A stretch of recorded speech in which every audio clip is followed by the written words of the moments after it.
একেবারে খেলা চলাকালীন খেলোয়াড়কে মাঠে ব্ল্যাক ম্যাজিক পর্যন্ত করা, তাহলে সেহের বা ব্ল্যাক ম্যাজিকের বাস্তবতাকে অস্বীকার করার সুযোগ নেই। আর আমাদের জন্য তো এসব প্রমাণের দরকার নেই, আমাদের কাছে তো এটাই যথেষ্ট যে কোরআনে সেহের সম্পর্কে বর্ণনা আছে।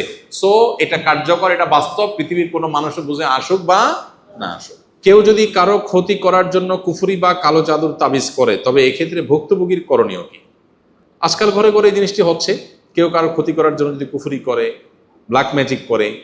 আজকাল যে বড় বড় ফুটবল এবং ক্রিকেটের বিভিন্ন বড় বড় ইভেন্টগুলোতে, আয়োজনগুলোতেও দেখা যায় যে একেবারে মাঠে পর্যন্ত ব্ল্যাক ম্যাজিক করা হয়। যারা ব্ল্যাক ম্যাজিক নিয়ে এখনো সংশয়ে আছেন, আল্লাহ মাফ করুক, যারা অতিবিজ্ঞান মনস্ক হয়ে আপনার কোরআন বর্ণিত সেহেরের বাস্তবতাকে অস্বীকার করেন, ইমান নিয়ে টানাটানি হওয়ার মতো বিষয়, আল্লাহ মাফ করুন, তাদের জন্য এটা একটা উজ্জ্বল উদাহরণ। হ্যাঁ, পৃথিবীতে এখন এটা ওপেন সিক্রেট, বিভিন্ন মেইন স্ট্রিম গণমাধ্যম, ইন্টারন্যাশনাল মিডিয়াগুলোতেও এটা নিয়ে প্রচুর নিউজ হয় অহরহ। একেবারে খেলা চলাকালীন খেলোয়াড়কে মাঠে ব্ল্যাক ম্যাজিক পর্যন্ত করা, তাহলে সেহের বা ব্ল্যাক ম্যাজিকের বাস্তবতাকে অস্বীকার করার সুযোগ নেই। আর আমাদের জন্য তো এসব প্রমাণের দরকার নেই, আমাদের কাছে তো এটাই যথেষ্ট যে কোরআনে সেহের সম্পর্কে বর্ণনা আছে। সো এটা কার্যকর, এটা বাস্তব, পৃথিবীর কোনো মানুষও বুঝে আসুক বা না আসুক, মানুষ সব বুঝে ফেলবে, নট নেসেসারি। বিজ্ঞান সব সমস্যার সমাধান দিতে পারে না, পারবেও না। এই জন্য কেউ যদি কাউকে ব্ল্যাক ম্যাজিক করেছে, কুফরি কালাম করেছে, তাবিজ কবজ করে ক্ষতি করেছে এরকম মনে হয়, তাহলে যিনি এরকম ভুক্তভোগী, তার করণীয় হবে প্রথম আল্লাহর দিকে রুজু হওয়া, আল্লাহর সাহায্য চাওয়া, আল্লাহর কাছে পানা চাওয়া, আশ্রয় চাওয়া। সেটা কিভাবে করবেন তিনি? প্রথমত এটার জন্য তিনি নিজস্ব আমলগুলো আগে থেকেই করবেন, যাতে করে এরকম কেউ ক্ষতি করতে না পারে। কেউ যদি নিয়মিত সকাল সন্ধ্যার দোয়াগুলো পড়ে, যেগুলোতে রক্ষা কবচ আমল আছে, কেউ যদি নিয়মিত নবী সাল্লাল্লাহু আলাইহি সাল্লামের বাতানো শেখানো সুন্নাহগুলোকে মেনটেন করে দোয়াগুলোকে পড়ে, ইনশাআল্লাহ কোনো ব্ল্যাক ম্যাজিক তাকে ক্ষতি করতে পারবে না। চাঁদের 13, 14, 15 আইয়াম বীজের রোজা, এটা ব্ল্যাক ম্যাজিক থেকে মানুষকে সুরক্ষা দেয়। সূরা বাকারার তেলাওয়াত যদি শুনে, এটা মানুষকে সুরক্ষা দেয়। এরকম বহুবিধ উপায় আছে। আমরা আমাদের আসুন্নাহ ফাউন্ডেশন থেকে একটা ছোট লিফলেট প্রকাশ করেছি এই রুকিয়া প্রসঙ্গে। কেউ যদি নিজেকে সুরক্ষিত রাখতে চায় এই সমস্ত ব্ল্যাক ম্যাজিক, বদনজর ইত্যাদি থেকে, তার জন্য কিছু গাইডলাইন দেওয়া আছে। এটা যে কেউ আমাদের ওয়েবসাইটগুলো থেকে ফ্রি ডাউনলোড করে নিতে পারেন, আর ফাউন্ডেশন থেকে সরাসরি কেউ জোগাড় করতে পারেন। স্কিলের ভাইদের জন্য আমাদের দাওয়ার টিমের ভাইরা এই কাগজটা ফাউন্ডেশন থেকে জোগাড় করে সবাইকে দেওয়ার ব্যবস্থা করবেন ইনশাআল্লাহ। তো এখানে কিছু গাইডলাইন দেওয়া আছে, এটা ফলো করতে পারেন। আর যদি আপনি ইফেক্টেড হয়েই যান, কেউ আপনাকে ক্ষতি করে ফেলেছে, তাইলে আপনি রুকিয়া করবেন। রুকিয়া মানে ঝাড়ফুঁক। কোরআনে কারিমের সিলেক্টিভ আয়াত পড়ে ফু দিবেন নিজের শরীরে, পানিতে, খাদ্যে, পানীয়তে, এবং নিয়ত করে ওই আয়াতগুলো পড়বেন, আল্লাহর কাছে দোয়া করবেন, আল্লাহ তাআলা হেফাজত করবেন। কোরআনের কেউ যদি জীবন্ত মুআজিজা এবং অলৌকিকত্ব দেখতে চায়, রুকিয়ার চাইতে বড় অলৌকিকত্ব আর দুনিয়াতে আরেকটা খুঁজে পাওয়া কঠিন। এক আল্লাহর বান্দা, আমার পরিচিত, নাম বললে আপনারা অনেকেই চিনবেন, অনেক সুপ্রসিদ্ধ এখন একজন লেখক।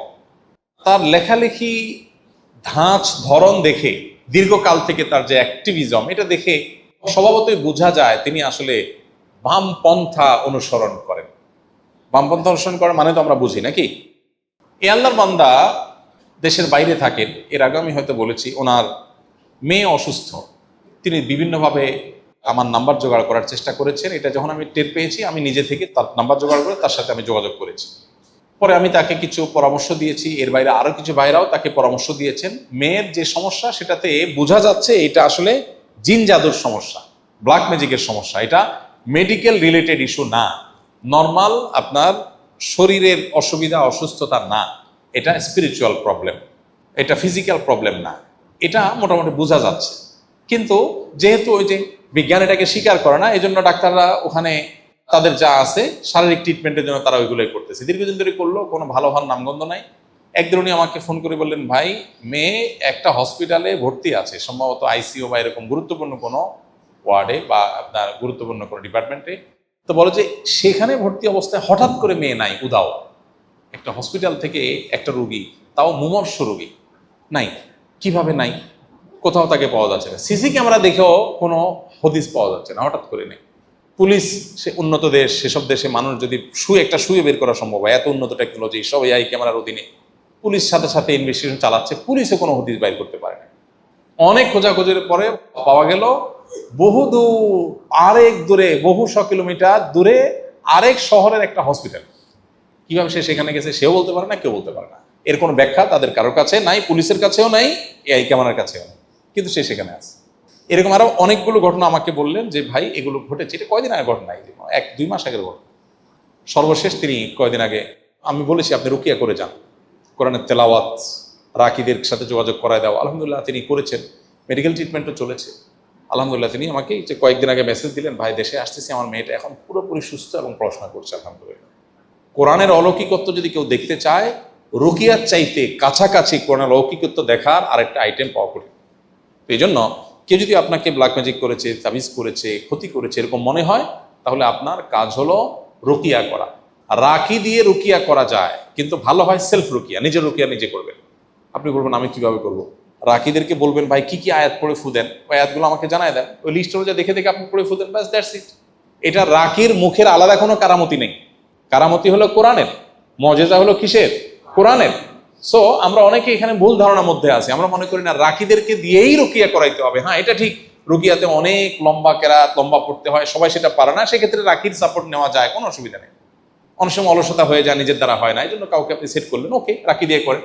কিন্তু রাকির মধ্যে কে ভেজাল, কে ভেজাল না, কে টাকার জন্য, কে ধান্দার জন্য, কে ফাঁকি দেয়, কে ফাঁকি দেয় না, আপনার সন্দেহ কনফিউশন আছে। আমরাও ব্যক্তিগতভাবে কাউকে সচরাচর অফিসিয়াল আমরা রেকমেন্ড করি না। এক্ষেত্রে সমাধান হলো নিজের রুকিয়া নিজে করা। আমার পরিচিত এরকম ভাই ব্রাদার আছে আলহামদুলিল্লাহ। আমাদের ইন্ডিয়ান নাহিদ ভাইয়ের কথা আমি বিভিন্ন সময় বলেছি যে ওনার বাসায় জিনের উপদ্রব বাচ্চাদের মধ্যে এমন এমন ডিস্টার্ব, শুনলো অবাক করার মতো। নাহিদ ভাইকে আমরা সবাই চিনি, আমাদের এই যে এখানকার এই বিল্ডিং এর স্ট্রাকচারাল ইঞ্জিনিয়ার উনি, আপনারা অনেকেই চিনেন। তো নাহিদ ভাই বলতেছিলেন যে কোভিড-19 সময় বলতেছিলেন, বলেন যে ভাবির কথা বলেন যে কোমড়া কেটে ফালি করে রাখছে, এক পাশে একটা আরেকটা কাটতেছে, কাটার পরে দেখে যে এটা নাই। নাহিদ ভাই এখনো বেঁচে আছে, জিজ্ঞাসা করতে পারে। আমাদের এই বিল্ডিং এর স্ট্রাকচার ইঞ্জিনিয়ার এখানে আসেন প্রায়, উনি বুয়েট পড়ুয়া ইঞ্জিনিয়ার, ওনার ওয়াইফ ভাবিও বুয়েট পড়ুয়া ইঞ্জিনিয়ার। তার ঘরে এই ঘটনা, বলে যে ডিম রাখা আছে ফ্রিজে, হঠাৎ করে দেখি ঘরের মাঝখানে মেজের মধ্যে ঠাপ করে পড়ছে। ওনার বাসা আমি গেছি একবার, বাসার ওই যে বারান্দার ওখানে ফুলের টবে ফুল গাছে ফুল ধরে আছে, বলে যে ফুল ছিঁড়ে নিচে ফেলা দিছে, বাচ্চারা দিছি মায়ের, ফুল ছিঁড়ছস কেন? পরে দেখি পরের দিনে একই অবস্থা, বাচ্চা ওর দ্বারা কাছেও যায় না। আচ্ছা, এরপরে আমি ওনাকে একজন রাকির কথা বললাম, ভাই এই রাকি, উনি বলছেন না রাকির থেকে আমি হেল্প নেবো কেন, আমি কোরআন পড়তে জানি, আমি রাকিরে ডাকে আনছে বাসা এনে, বলছেন ভাই কি কি আয়াত পড়বেন আমাকে লিস্ট দিয়ে আপনি চলে যান। এরপর উনি নিজে রুকিয়া করছেন, পরিপূর্ণ সুস্থ আলহামদুলিল্লাহ।